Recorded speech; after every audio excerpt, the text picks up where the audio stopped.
Isa po mapagpalang panonood sa inyong lahat, mga kaibigan, mga kapatid.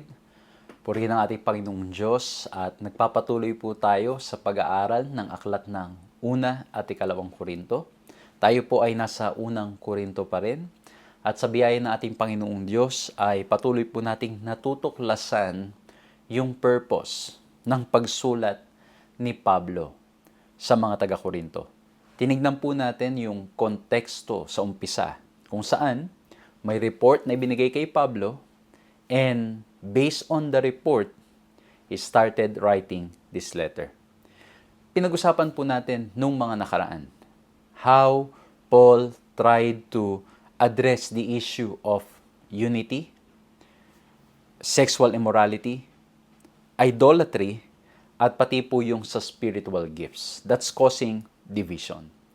At ngayon, sa pag-aaral natin at sa pagpapatuloy natin, patuloy pa nating aalamin yung mga magagandang leksyon na gustong iparating sa atin ng aklat na to. Nung nakaraan ay pinag-usapan po natin that there are several gifts. But these several gifts should be synchronized, and then pinag-usapan din natin that it should be selfless. At ngayon, ang titingnan natin dun sa idea o dun sa huling point natin na selfless. Again, kung hindi nyo po napanood, pwede nyo pong balikan para nang sa ganon ay ma-review po ninyo, ma-remind po kayo, or nang sa ganon ma-refresh po kayo para nang sa ganon pag pinakinggan nyo po ito, you know where we are coming from or where I'm coming from. Kasi yung dun po sa point natin sa selfless, we talk about 1 Corinthians chapter 13. At doon sa chapter 13, nandoon yung concept ng love. Nandoon yung point ni Pablo that everything should be done in love. At ngayon, ang pag-uusapan po natin, magfo-focus po tayo sa chapter 13, ay pinabagatan nating a portrait of love. Samahan niyo po ako sa ating gagawing pag-aaral na ito.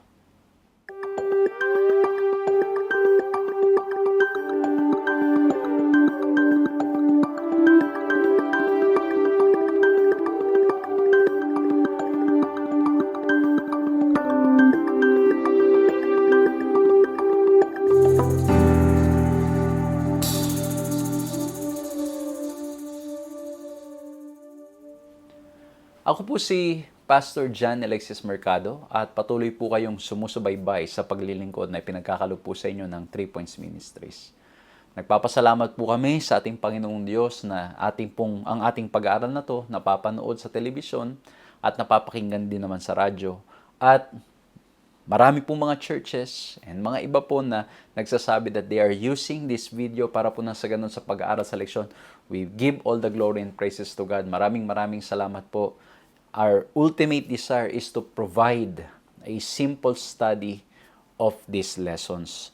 And salamat po sa pagtangkilik sa mga programa po natin, sa mga pinopost po namin sa aming social media, ganun din po sa aking personal page. Thank you po for always sharing and for always supporting our program. And we hope na nabibless po kayo, nakikinabang po kayo at napapalapit po kayo sa ating Panginoong Diyos. I hope na nasa maayos po kayong kalagayan at I hope na patuloy rin pong iniingatan kayo ng ating Panginoong Diyos. As for me, mga kapatid, mga kaibigan, I'm still trying my best. Grabe mga kapatid, ibang-iba na yung panahon ngayon. Naalala ko noon, bago ako tamaan ng sakit, it will take a year or two. Ngayon, parang napansin ko, after ilang months lang, talagang humihina ang ating katawan o tumitindi yung mga virus. At the end of the day, we need to continue to cling unto God and we praise the Lord na patuloy pa rin po naming nagagawang pag-aaral na ito. Kaya mag-ingat po kayo mga kapatid ko, mga kaibigan ko, pangalagaan natin ang kalusugan natin at patuloy tayong maglingkod sa ating Panginoong Diyos dahil hindi niya po tayo pababayaan. And then I invite you to share this program para mas marami pong makinabang at marami pong mabless. At gusto ko rin pong kunin ang pagkakataong ito once again to say thank you sa lahat po ng mga nagpipray, nagsusupport upang nang sa ganun ang gawaing ito ay magpatuloy. Salamat po sa mga kapatid at mga kaibigan na ginagamit ng Panginoon that when we go to places, they are opening doors of opportunities para po nang sa ganun ang ating online ministry makarating po doon at hindi lang po yun para pong inyong lingkod makadalaw din sa mga iba't ibang lugar. Salamat po mga kapatid ko, mga kaibigan ko. And of course, we want to praise the Lord for His goodness and His mercy. If not because of His provision, hindi po mangyayari ang lahat ng ito. And if not because of His strength and His wisdom, all glory and praises talaga belongs to God. And again, thank you po mga kapatid ko, mga kaibigan for partnering with us. Nawa po'y patuloy kayong i-bless at ingatan ng ating Panginoong Diyos. Ngayon po, mag-aaral po tayo ng salita ng Diyos at hingin po natin ang kapangyarihang nanggagaling sa Kanya. Let's bow our heads and let's pray. Maraming salamat mahal na Diyos at ngayon po'y mag-aaral kaming muli. Hinihiling po namin ang inyong pangunguna at pamamatnubay nawa pong lahat ng aming mga mapag-aaralan ay maintindihan po namin, maitanim sa aming mga puso't isipan at nawa po ang pag-ibig ninyo ang siyang lagi naming maranasan. Maraming salamat po sa inyong kabutihan at sa inyong pagmamahal. At salamat din po na alam namin kasama po namin kayo sa aming ginagawang pag-aaral na to. Bigyan niyo po kami ng katalinuhan at lakas. Maraming salamat po sa pangalan ni Jesus. Amen. Muli po, isang magandang umaga, tanghali, hapon or gabi. Isang mapagpalang panonood sa inyo. Saan man po kayo nanonood, saan man lupalop ng mundo na nakakasama po namin kayo. We are so thankful na kayo po ay kasama namin sa pag-aaral na to. Ang pinag-uusapan natin, 1 and 2 Corinthians, at ang topic natin ngayon ay pinamagatang A Portrait of Love. Okay? Pag narinig yung word na portrait, ang lumalabas na siguro sa isip ng karamihan ay yung, di ba, pag sa camera, pag magpipicture ka sa cellphone, merong portrait mode na napakaganda nga naman talaga. Yung background ay blurry. Talagang napakaganda. Kumbaga, we're being given a picture of love. Okay? Tinibigyan tayo, ano ba ang pakahulugan ng pag-ibig, at yan ang pag-uusapan natin ngayon. At ang key text natin, 1 Corinthians 13:13. And now these three remains, faith, hope, and love. But the greatest of these is love. At tutuklasin natin sa pag-aaral na to, why it is the greatest. Why it is the greatest. But ang sabi doon, it remains. But love is always and will always be the greatest based on the description. Ulitin ko lang po balikan natin yung konteksto po nito. Ang nangyari po sa 1 Corinthians chapter 12 and 14, ang nangyari po ay dinil ni Pablo yung spiritual gifts. That's causing some problems, some issues in the church. Kasi may ilan, they claim na yung spiritual gift na yun is a lot higher, better, at dapat yun ang meron. Kumbaga yun yung number one. Pero, pinag-usapan natin that all these gifts, kailangan ay mag-synchronize at magamit sa ating Panginoong Diyos. Hindi pwedeng sabihin ng mata na mas mahalaga siya kaysa sa kamay, o mas mahalaga ang kamay kaysa sa paa, o mas mahalaga ang ilong kaysa sa bibig. We have been given these gifts so we can build up the church, we can serve the Lord and serve people. So yan po yung pinag-usapan natin. And that's why, in-emphasize ni Pablo yung mga iba't ibang mga kaloob. And then sa chapter 14, in-emphasize yung gift of tongues and gift of prophecy. Pero pagdating natin sa chapter 13, do sa middle nung dalawang ito, nitong chapter na to, in-emphasize ni Pablo that our motive and our purpose and ang reason natin ng paglilingkod should always be love. Kaya po ngayon, let me share with you 3 points na nawa po maging madaling paraan para maalala, para ma-share, at para mas madali pong pag may mga usapang tungkol dito, mas madali nating maaalala. At nawa po maging blessing sa inyo to. At kung meron po kayong ibang napulot na leksyon, i-share nyo po para nang sa ganon, makapakinabangan din ng iba, mabless din po yung iba. And we invite you to continue reading the Word of God. Because at the end of the day, ang purpose po, bakit natin ginagawa itong mga online Bible study na to, ay para nang sa ganon, mas mapalapit tayo sa ating Panginoong Diyos. Para nang sa ganon, magkaroon tayo ng opportunity na mas makilala po siya. Hindi ito para maging dependent kayo dito po sa online na ginagawa natin. We want you to go back to the Word of God. Amen? Basahin natin ha. Assignment nyo yan. 1 Corinthians chapter 13, maiksi lang yan. Okay, so the first letter D, na gusto ko pong na i-share sa inyo, na pag-usapan natin. Since we're talking about a portrait of love, let's talk about the depth of God's love, of His love, of love. Yung lalim. Ano bang ibig sabihin nito? And we all know, when we talk about love, there are different kinds of love. Di ba? Merong brotherly love. Merong yung, kumbaga, love for something. Let's say, o kaya you love to eat this food, o kaya you love to play this game. Pero dito po, pinag-uusapan natin is about agape love, yung unconditional love. At madalas, itong 1 Corinthians chapter 13 ay nagagamit to weddings, to point us to yung love for each other.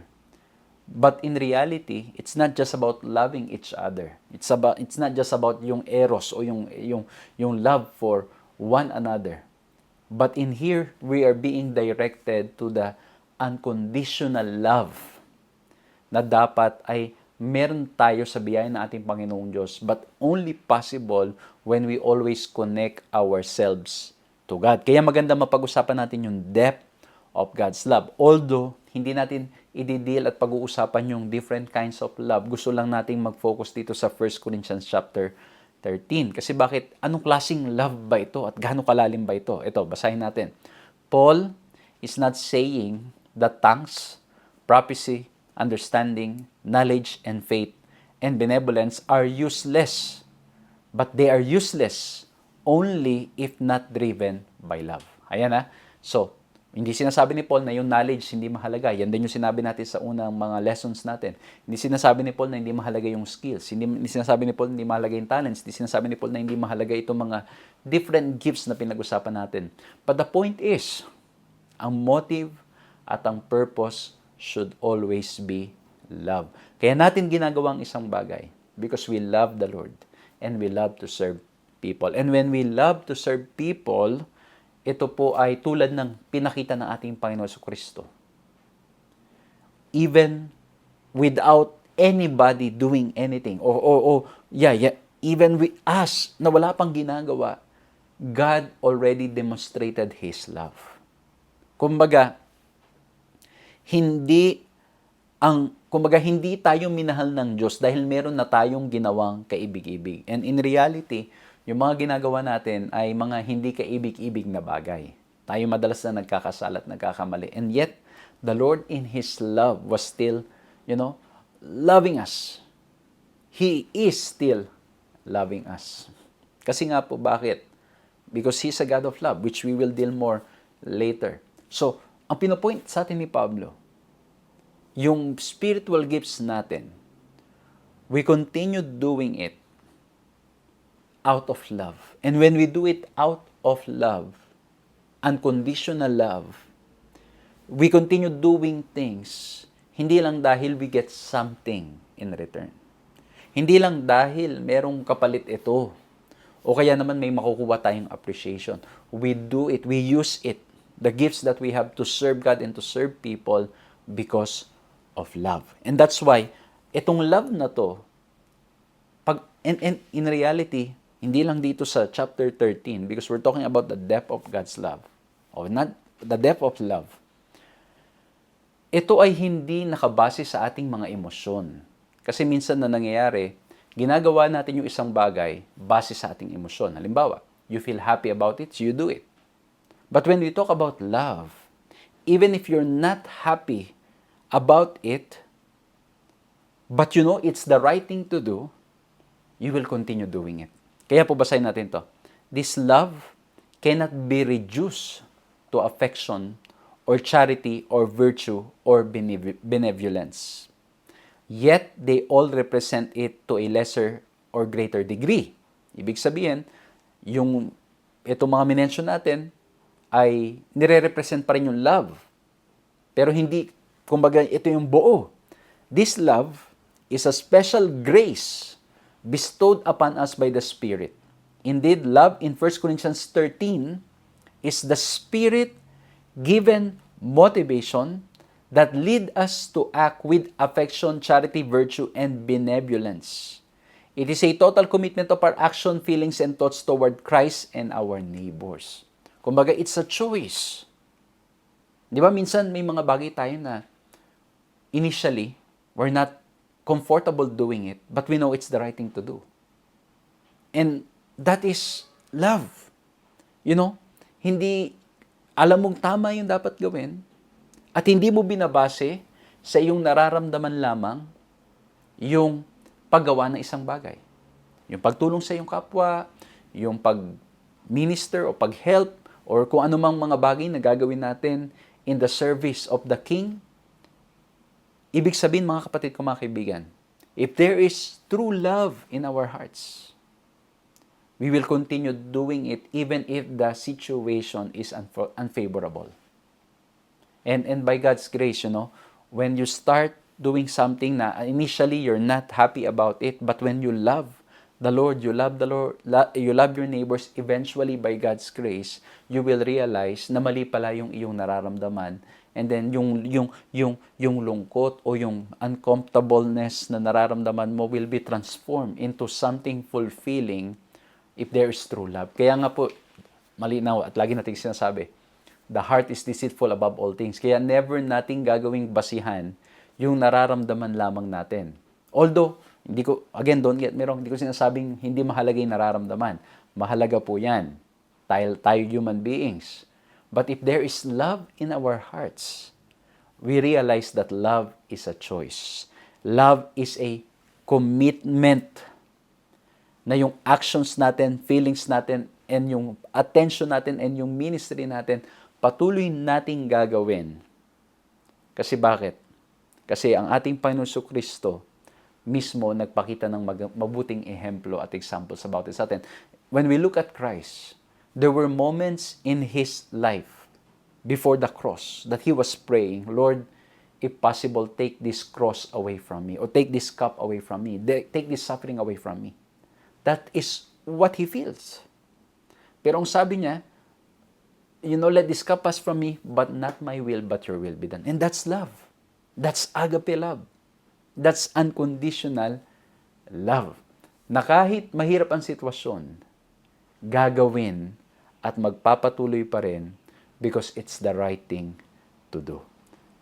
So, ito po yung pinag-uusapan natin kasi minsan, sa panahon natin ngayon, para bang ang dating, love is limited sa kung ano lang nafe-feel. Kaya minsan, pati yung moral compass of what's right and what's wrong, nawawala. Kasi ang basihan lang ng katotohanan, ng tama, ay yung nararamdaman. Pero ulitin ko po, minsan ang ating nararamdaman can deceive us. And that's why we need to be grounded in the Scripture. Kailangan babalik tayo sa salita ng ating Panginoong Diyos. Because when we start reading and looking at the Word of God and we read it well, makikita po natin what is right. And by God's grace, we need to pray na, Lord, tulungan niyo po ako magkaroon ng genuine love sa aking puso. Matransform po yung nararamdaman ko. Lord, I read it in your word. Ito yung dapat kong gawin. Pero yung pakiramdam ko is opposite. Lord, give me the right emotions to do what you want me to do. Kaya nga po, love is a total commitment of our actions. Kaya dito sa 1 Corinthians 13, makikita po natin yan. At may warning sa Matthew 24:14. And because lawlessness will be increased, the love of many will grow cold. Lalamig ang pag-ibig ng karamihan. Ayan po ang mangyayari. Kaya po, mahalaga, maaral natin, maintindihan natin yung lalim, yung depth of love. Ano ba yung ibig sabihin nito? Na it's not just based on our feelings, it's not just based on what we're thinking, it's not just based on our, what we see, as many people are doing. Of course, it needs to be grounded in the Word of God, and at the same time, we make our total commitment that we will continue loving even if the situation is unfavorable. Kasi bakit po? The love of many will grow cold. And we see this happening in this world today. Mapapansin po ninyo sa mga balita kung paanong ang pag-ibig ng karamihan ay lumalamig na. At hindi lang siguro sa balita, maging sa paligid po natin. People are starting to just, think of themselves. Madalas wala nang pakialam sa kapwa. Wala nang pakialam sa paligid. And that's why we need to go back to God, who is the source of true love, para nang sa ganon, patuloy na magawa nating maging maibigin sa mundong ito na lumalamig ang pag-ibig. Maraming ngayon na mapapanood po tayo na talagang mapapansin natin ang paglamig ng pag-ibig ng karamihan. Kasi nga po, we live in a world where sin abounds. But if we allow the Lord, His grace will abound even more. Kaya po, again, in Matthew 24, one of the signs ay lalamig ang pag-ibig ng karamihan, which we are witnessing nowadays. And so in order for us not for this love to grow cold, we need to go back to Christ. We need to understand what love is all about. Well, isang possible reason bakit lumalamig yung pag-ibig ng karamihan, because of the wrong understanding of love. O marahil, limited understanding of love. Baka alam lang yung eros na love.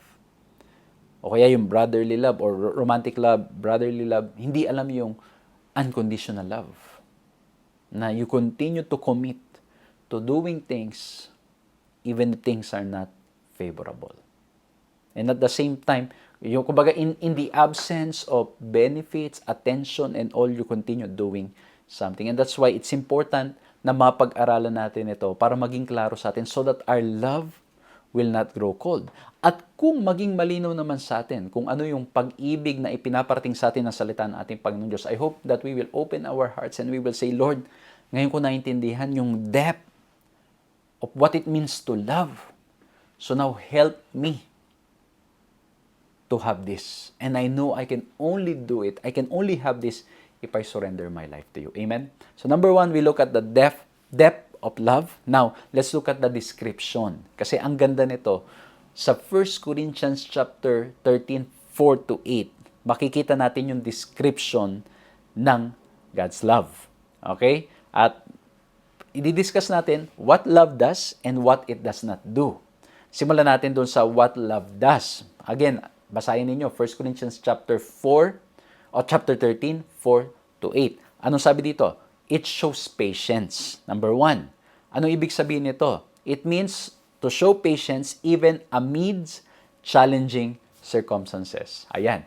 Minsan tayo ay mapagpasensya lamang kapag ang circumstances natin ay maayos. But here we are reminded, love shows patience. Love is patient. Ibig sabihin, mga kapatid ko, mga kaibigan ko, ay kung may pag-ibig at tunay na pag-ibig na nasa ating puso, ang mangyayari po, kahit na challenging ang circumstances, we are patient towards people and towards the situation. Nako, yan pa naman ang problema ngayon. Kasi marami ay limited ang patience. And as I try to reflect and look at my life as well, nakikita ko nga talaga namang, the more I read this and study this, sabi ko, Lord, I need your grace more and more. Kasi minsan na nangyari po, di ba? Wala na tayong pasensya sa isa't isa. Madami nga makikita ka sa mga palabas, yung mga road rage. 'Di ba? Ano nangyayari? Nag-overtake lang isa, naggalit na, nagkasuntukan na, nagkagawa na ng mga hindi magandang bagay. Again, the love of many is growing cold. And that's why we're reminded, love is patient. Even in the midst of challenging circumstances, we show patience. Ano pa? It shows kindness. Paul meant that one's love for others must emulate God's compassion and mercy toward us. And pag pag-aaralan natin ang salita ng Diyos, we will see many instances that Jesus showed compassion. And even in the Old Testament, God showed compassion to people. Nung nagugutom, Jesus was moved with compassion. Nung wala silang mga direction, they are like sheep without a shepherd, the Lord showed compassion.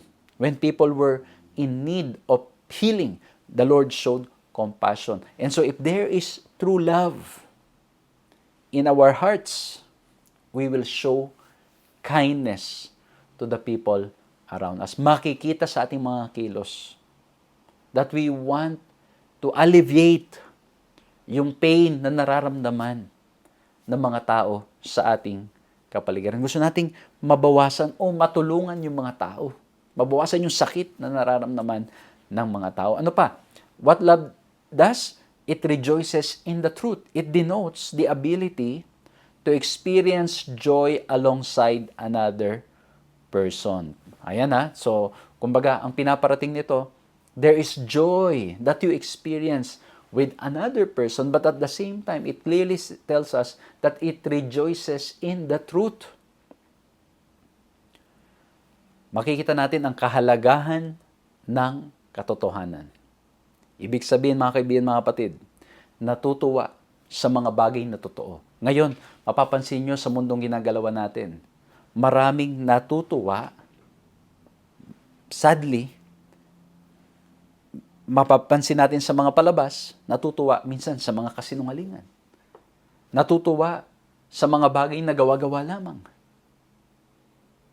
But love rejoices in the truth. Well, kung natutuwa tayo dun sa mga pagbibiro, mga scripts, mga prank, sa mga kung ano-anong bagay na lumalabas sa social media, I hope that our joy in the Word of God is even more. Amen? I hope na yung truth is much more enjoyable kaysa sa anumang bagay ng sanlibutan. Sometimes ang nangyayari pag we are tired and we're stressed, we go to our social media to try to view and watch things that will make us happy, di ba? At madalas yung mapapanood natin doon mga bagay na mga pagbibiro, minsan mga gawa-gawang kwento at tuwang-tuwa tayo. But we realize that those are just limited joy or happiness that we experience. But true love rejoices in the truth. It rejoices in Christ. It rejoices in the Word of God. So, again, I hope that if there is true love in our hearts, we are happy in the truth. We rejoice in the truth. Ano pa? It bears all things. Ito po, scholars debate whether stigo means to cover, namely to keep something confidential, which has a sense of protection, or to endure with a sense of resilience. Pag-uusapan daw po yung context, it's possible that it's more on the to endure, sense of resilience. But looking at both possible interpretation, yes, it keeps things confidential. Pag sinabing confidential, then we keep it confidential. But dito po, yung resilience, according to context, possible could be the meaning of this bears all things. Kumbaga may resilience, kayang magtiis, kayang mag-endure sa mga hinaharap, lalo na po sa hirap ng buhay na ating hinaharap ngayon. Ano pa? It believes all things. Believing all things means giving one another the benefit of the doubt. Ayan, maganda to. Kumbaga, we give the person the benefit of the doubt. Minsan, ang nangyayari po, you will hear so many stories. Sometimes made-up stories about people. Ang kailangan daw po, if there is true love in our hearts, we don't believe immediately. We give the benefit of the doubt. Di ba? Kaya nga lagi ko po sinasabi, there's always two sides of the coin. Titingnan natin, ano ba talaga? I-measure natin, pag-aaralan natin, ipapanalangin natin, ano ba talaga yung totoo. So you give the benefit of the doubt. Even kung mayroon kang nakita na ginagawa ng isang tao, you still do not know the whole story behind. Again, I'm not saying na, let's say the motive is right but the action is wrong, then it's justifiable. No. Hindi pa rin. It's still wrong. But you give the benefit of the doubt so you can understand more, so you can minister better to the person. Kasi what we want to achieve by God's grace is that, the motive is right and the actions is right. Okay? Pero madalas na nangyari, the motive is right but the action is wrong. Minsan naman, the action is wrong but the motive is right. Tama ba? Parang pareho lang yata yung sinabi ko. Okay, the motive is right but the action is wrong. Or sometimes the motive is wrong, but the action seems right. Di ba? Possible. But again, when we hear, when we see, we give the benefit of the doubt so we can minister better. Okay? Next, it hopes all things. In the New Testament, the verb elpiso always refer to the belief or expectation that something good will occur. Ayan, we're always hopeful. And especially when you're grounded in the Word of God, we are always hopeful. Kasi we know that in Christ, our hope is complete. Our hope is in Christ. Kahit gaano pa kahirap yung sitwasyon, we remain hopeful that God is with us. God will take care of us. And that's why, if there's love in our hearts, we will have hope. Always hope. Hindi tayo mawawalan ng pag-asa sa buhay na to. Especially when we study the Word of God, when we are in Christ, there is always hope. And then yung last, love endures all things. Endurance amid hardship. In other words, love endures by believing and hoping. Maganda po ito, no? Yung bears all things, diniscuss natin kanina, that it could also mean endure. And then yung last natin is endure all things then. Bears all things, endures all things. Na possible pareho yung meaning nila. At na-sandwich yung hope and believing all things. Which, according to scholars, possibly, ang pinaparating nito ni Pablo, we endure by believing and hoping. Natuloy-tuloy natin, kumbaga, para siyang naging chiastic, na nasa gitna, yung dalawa, yun ang pinopoint niya dito. That's why it's sandwich between both endure things, na magkaiba lamang siya ng term na ginamit. So, our love endures by believing and hoping. Now, we talk about what love does as a description. Now, let's look at what it does not do. Ito sabi dito, it does not envy. Again, connecting with spiritual gifts, ang sabi dito, it is okay to desire spiritual gifts, but not to envy gifted persons because this causes division. Ayan So, ulitin ko po, it's okay to desire. Di ba, pinag-usapan natin last time, you desire spiritual gifts, magkaroon para nang sa ganun, magamit ka rin ng ating Panginoon. Pag may nakita kang talagang ginagamit ng Panginoon to be a blessing, talaga ipag-pray mo, Lord, sana po, magamit ko rin po ako tulad niya. Pero yung mag-envy ka sa gifted person, na i-envy as in, Sana magkaroon rin ako nun para nang sa ganun, yung attention and kumbaga yung motive mo is different. Doon na yung mali. So, you can desire spiritual gifts but do not envy gifted persons. And we know, mga kapatid, if it's envy, you have a different reason and purpose why you want to have those gifts. And so, love does not envy. What else?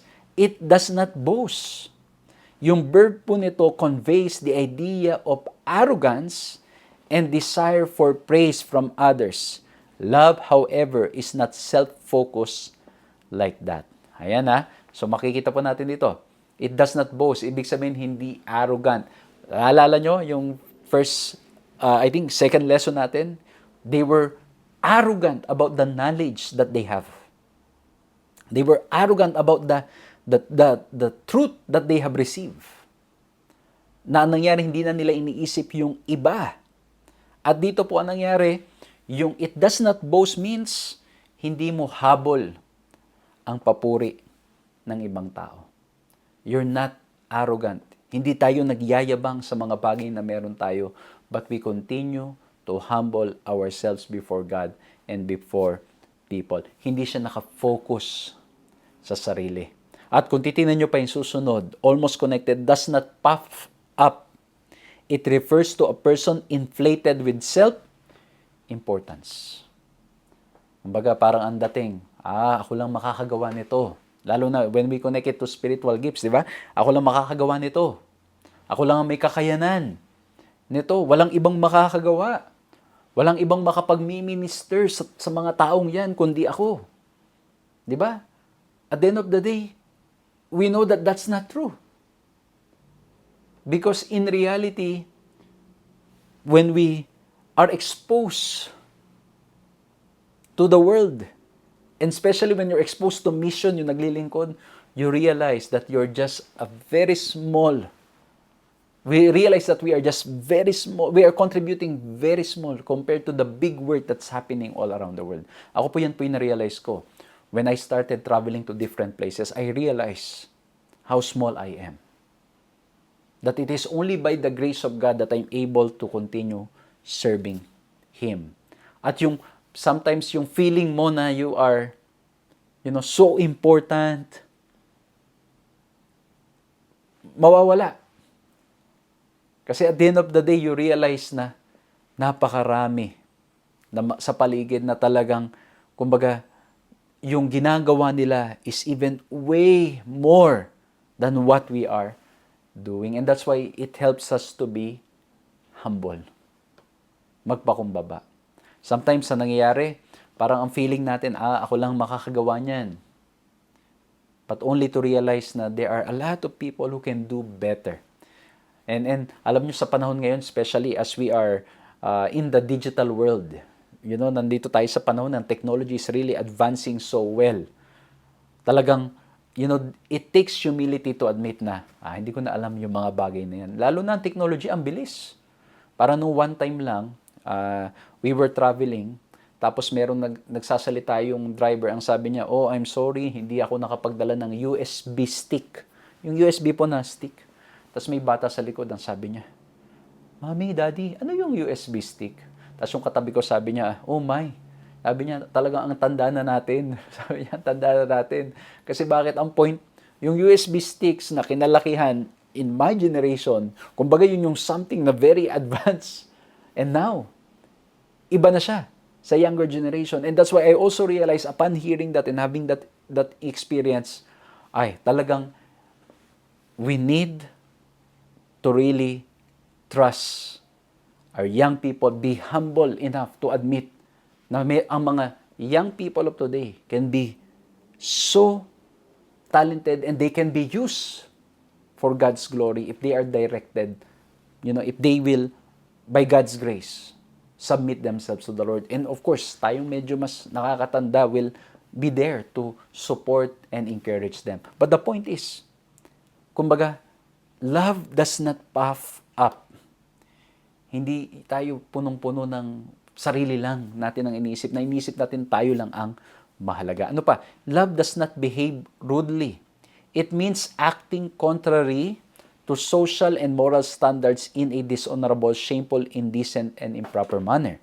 Likely, Paul is referring to the arrogant and rude behavior of the strong party towards the weak members in Corinth. Ayan, pinag-usapan po natin yan. Pwede nyo balikan yung description ng weak and strong members in Corinthians chapter 4 and chapter 8. Pero ang point, ito yung, hindi porkit alam mo yung totoo, you will behave rudely. You will not respect anymore the culture. You will not respect anymore yung mga tao na naroon. Or yung mga tao na hindi pa masyadong naiintindihan yung isang bagay. Ipipilit mo yung gusto mo. No, there is a way to do it. So, love does not behave rudely. Ano pa? Love does not seek its own rights. Love gives up its own right for the sake of others. Ito yung matindi. Di ba minsan, we live in a world na parang we're too busy fighting for our rights. Pero love does not seek its own rights. Kumbaga, you're willing to surrender your own benefits and rights para sa ibang tao. Para mapabuti ang ibang tao. Love does not easily get irritated. This means that love is not short-tempered or touchy. Ayan, no? So again, it is not short-tempered. And by God's grace, I hope na as we read this, nakikita natin how far we are from what love is all about. And because even for me now, preaching this, I can see how far I am. It shows I need the grace of God. It shows how much I need God. So I can live a life of love. Amen? So, kasi bakit minsan mga kapatid, totoo nga naman, nandito tayo sa mundong madali tayong mairita. Kahit po ako pag minsan napapansin ko, sabi ko talaga nga naman, talagang I need the grace of God. Di ba? Minsan, tingnan nyo, sa mga palabas, minsan nagdalakad, nagkabanggaan, irritable na kagad. Di ba? Tapos magsisimula na siya ng problem. And so, love does not get easily irritated. So, we need the grace of God. Ano pa? Does not keep records of wrong. Love does not take one's wrong into account. In other words, love also means to forgive. Ibig sabihin mga kapatid, hindi ka nagkikip ng record. Na pag nag-away kayo, nagkaroon kayo ng samaan ng loob ulit, you always, parang babalik-balikan mo. Of course, we learn from the mistake. You know, forgiveness does not mean we will allow ourselves to be abused again and again.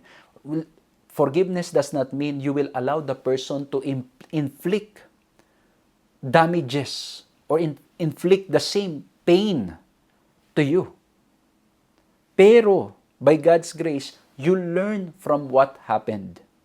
You learned. Pero hindi siya dapat na ang nangyari, you kept a record of it na hindi ka na naniniwala that the person cannot change. That's why, again, sometimes mga kapatid, mahirap maniwala that a person can change. But through the power of the Holy Spirit, wala pong imposible. Amen? So again, mga kapatid, we need to be ready to forgive. But ulitin ko po forgiveness does not mean reconciliation. Kasi ulitin ko, patawad ka. Pero hindi ibig sabihin na hayaan mong abusuhin ka ulit. Hayaan mong gawang ka ulit ng mga kamalian. You have to set your boundaries, but you forgive the person. You forgive those group o ng mga tao na nakagawa sa ng mali. Pero hindi ibig sabihin papahintulutan mong gawin nila ulit yun. So, you need to set boundaries. But, you can talk to them, mingle with them, but not to the point na dahil you've learned from the experience, you will be very wise. And of course, you will practice the same kind of love ng ating Panginoong Heso Kristo. But again, mga kapatid, it means we are ready to forgive. And again, when we talk about forgiveness, we need the grace of God. We need the grace of God because it sounds easy. Pero pag nag-start na talagang, alam mo yun, magawan tayo ng hindi maganda, madamay ang ating pamilya and all, it's not easy. And that's why it's only through the Spirit's power we can do this. Ano pa? Itong huli. It does not delight in wrongdoing. Ito. When we truly love others, we do not rejoice at their mistakes, but instead, we seek to help them. Hindi natin sinusuportahan yung mga maling gawain. Hindi rin tayo natutuwa pag sila ay nagkakamali o gumagawa ng mali. Because we hate sin, but we love the sinners. So, we do not rejoice kung sila'y nagkakamali. Hindi rin natin tinotolerate kung sila'y nagkakamali, but we try to help them. But at the end of the day, not all people wants help. Yung ibang tao, pag tinulungan mo, ginaid mo, niremind mo na mali yung kanilang ginagawa, mas nagagalit pa sila. But again, love does not delight in wrongdoing. So, ang kailangan natin, we need to learn to do it, say it in a way that is so loving na hopefully by God's grace, they will respond. But you see, unconditional love. Ano man ang maging respond nila, we need to still help them and guide them. Okay? Kasi, again, mga kapatid, this is what Christ did for us. When we look at Christ, kita po natin ganito yung ginawa ni Christ. He corrected our mistakes in love. Minsan yun po ang mistake. Ako po yan din po ang challenge ko pag minsan. Yung pagsabi, doon ako madalas nagkakamali at nagkukulang. And that's why I need the grace of God. I need God's power. I need God's love so I can do it. Kumbaga maganda yung motive, you want to help others, pero yung pagkakasabi ko minsan, mali. Yung timing mali. And that's why talagang we need His grace para magawa po natin ng balance ng love and justice. Pero hindi ibig sabihin, hindi na natin tutulungan. Hindi na natin i-correct o i-rebuke. But we have to do it in love. We do not tolerate. We are not happy with the mistakes. Hindi tayo natutuwa kung sila'y nagkakamali. Hindi rin tayo natutuwa kung sila'y gumagawang patuloy ng mali. But we are to help them. Ang ganda po nito. So, itong pinag-usapan natin, we saw in 1 Corinthians chapter 13 what love does and what it does not do. And sabi po ng isang scholar na si Berlin, we are a pretty good description, or we get a pretty good description of the Corinthians' conduct within their church circle, envious, boasting, arrogant, rude, self-seeking, easily offended, and looking to see what others were doing wrong. Paul is tailoring the verbs he uses here to the Corinthian situation. So kita natin ano yung situation, and Paul is trying to deal with it. And if we look at our situation now, we see the same. We are envious, we are boasting, we are arrogant, we're rude, we're self-seeking, sarili natin iniisip natin, we're easily offended, tapos madali tayong maghanap ng mali ng iba. And so Paul is saying, if there is love in our hearts, it should be the opposite. We are not these things. We love people. And again, mga kapatid, I hope that as we read and study this, it will lead us to our knees. Kasi bakit po? Makikita natin, sa lahat ng binensyon ni Pablo sa listahan, in one way or another, or in many ways, we fall short. Ako po, tinitignan ko, sabi ko, Lord, grabe, I'm falling short. Kumbaga, I'm not able to see all these things as incomplete in my life. I need your grace. Nawa po sa pagbabasa natin ito, makikita natin how much we need Christ. Kasi bakit? It's only Christ who's able to do this. And that's why we need to look at Him para magkaroon din tayo ng power, ng lakas, through the Holy Spirit to be able to love as He is. Amen? And that's why the last point na ilalagay ko po dito, number 1, we look at the depth of God's love, or of love. We look at the description of love, and now let's look at the depiction of love. Again, kasi ang title natin, Portrait of Love. What Paul is trying to paint with all this description of love, walang iba, he's giving us a portrait, a depiction, or a picture, an image, walang iba, of God Himself. Kasi bakit po? In 1 John 4:8 it says, anyone who does not love does not know God because God is love. Ayan ha. Okay. God is love. Ibig sabihin, mga kapatid, mga kaibigan, lahat ng minimension dito ni Pablo, it's pointing to God Himself. He's giving us a picture of the character of God. And when we look at the character of Christ, we see the same. We see all of this.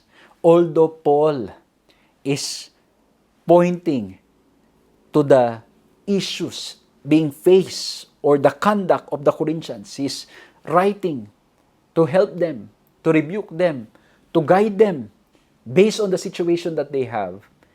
But in reality, Paul, through his description of love, is also painting a picture of God. He's showing us who God is. Paul had the person of Jesus in mind when writing 1 Corinthians 13. Indeed, only Christ perfectly revealed all those characteristics of love. Thus, ultimately, Paul's portrayal of love is a portrait of Jesus. Ang ganda. Ano po? Ulitin ko although dinidil ni Paul yung mga issues, yung nakikita niyang problem ng Korinto, mga taga-Korinto, at the end of the day, He's giving us a portrayal, a portrait of Jesus Christ. That's why yung last point natin is depiction. The image being provided, the descriptions being provided is pointing us to the image or to the picture or to the portrayal of or portrait of Jesus. Kasi when we look at the Bible, Jesus is patient. Jesus is kind. Jesus rejoices in the truth. Di ba? Jesus bears and endures all things. Imagine from the comforts of heaven to come here, to carry the burden of sin, He bears and endures all things. And Jesus believes all things. He's always giving us another chance. The benefit of the doubt that we can change and grow and be like Him. Or surrender our lives to Him. Laging meron. And so, we see all this description in the character of Christ. And that's why it will be beneficial, sabi po ni Ellen White, for us to spend an hour a day to look at the last scenes of the life of Christ. Hindi lang, yes, because in the last scene, yung last na picture, especially in the cross, kitang-kita yung dakilang pag-ibig ng Diyos. But when we even look from the very beginning, we see how much He is patient, loving, and kind to all of us. Amen? And so, we're being given the portrait of Jesus Christ. And then in 1 Corinthians 13:13 it says, so now faith, hope, and love abide, these three, but the greatest of these is love. Kasi bakit? Sabi po, di ba, faith is the assurance of things hoped for, the evidence of things not seen. And by God's grace, when we are redeemed and when we experience the fullness of salvation, we will finally see Him face to face. We are hopeful today, especially that we are in a world na makasalanan. We long na makasama natin siya. We long that all this pain and problem, death and sorrow will come to pass. And when He comes, and when we experience the fullness of salvation, it will not, kumbaga, hindi na mangyayari when itong mga hirap nating na pagdadaanan, it will not happen anymore. And then love, which is the very essence of who God is, it will stay forever. Well, of course, it remains. Because yung faith, yung experience, yung hope, yung experience, we will always be hopeful. But love is the greatest of all. Kaya ang ganda nito. Yet there is a sense in which faith and hope will also last forever. Why? Faith as the experience of salvation and hope as the desire and expectation of new delights and knowledge in the new earth will mark the experience of the redeemed forever. Yet love, God's love, will eternally prevail. Kaya mga kapatid ko, mga kaibigan ko, I hope that when we look at this study, the portrait of love, makita po natin that we need Jesus more and more. Sabi ko nga po, tingnan nyo yung listahan. One way or another, or in many ways, we fall short. We fail sa description of love. Sometimes, we think we are already so loving based on our own description, based on our own understanding. But when we look at what the Word of God says, we realize we fall short. Tayo nangihina, tayo bumabagsak. At madalas hindi natin nagagawa yung sinabi ni Paul na mga hindi ginagawa ng pag-ibig at ginagawa ng pag-ibig na may pag-ibig. And that's why this serves as an invitation for us to come to our Lord and Savior, Jesus Christ. Until that day comes, we are supposed to define our lives with these three virtues: faith, hope, and love. This triad is representative of the fullness of Christian life through the Spirit. Only possible when we daily surrender our lives to Christ. Only possible when the Holy Spirit is with us. And that's why I invite you all. Let's continue seeking and asking for the Holy Spirit in our lives. Let's surrender our lives to God each day. Again, ang 3 points po natin, we look at the depth of love, description of love, and the depiction of love. Nawa po na-bless kayo at nawa po patuloy nating makilala ang Panginoon Kristo at isuko ang ating buhay sa Kanya. Let's bow our heads and let's pray. Maraming salamat, mahal na Diyos, sa aming pong napag-aralan. Salamat po sa mga paalala. At salamat, Panginoon, na kayo ay lubos na nagmamahal sa bawat isa sa amin. Lord, sa napag-aralan po namin ito, kita po namin that we are failing in many ways. We fall short, Lord. And so we ask for forgiveness. And we come to you just as we are, asking for the Holy Spirit to help us, to grow us, transform us, and change us, and help us, and give us the strength to love, tulad po ng aming Panginoong Jesucristo. Patawarin kami sa aming mga kasalanan, at anuman pong mga hinaharap naming mga pagsubok at problema sa mga sitwasyon o maging sa mga kapwa po namin, tulungan kami, Panginoon, na magkaroon ng pag-ibig at mapakitang pag-ibig na ito tulad sa aming Panginoong Jesucristo. Lord, please help us to always have faith, hope, and love habang kami nasa buhay na ito, nasa mundo ito. At Panginoon, salamat din po because we know that you are with us and you will take care of us. And by God's grace, when you come in the clouds of heaven, we will eternally experience the fullness of your love, of your grace, of your mercy. Thank you po, Lord, na sa buhay na to, we can continue to look to you and still have faith, hope, and love. Help us to grow even more. Thank you for loving us. In Jesus' name we pray. Amen. Maraming salamat po sa inyong ginawang pagsama sa ating programang ito. Nawa po'y na-bless kayo, nawa po'y nakinabang kayo, at nawa pong pag-ibig ng ating Panginoong Diyos ang patuloy nating maranasan ngayon at magpakailanman. Pakishare po ang video ito para mas maraming mabless at ma-share at mabless at makinabang. At muli po maraming salamat sa inyong pong pag-support at sa pananalangin po ninyo sa ating pong prayers at maging sa inyong lingkod at sa lahat po ng mga ginagamit ng Panginoon so we can continue this ministry. Maraming salamat po. Purihin ang ating Panginoong Diyos. Magkita-kita po tayong muli sa susunod na pag-aaral. God bless you.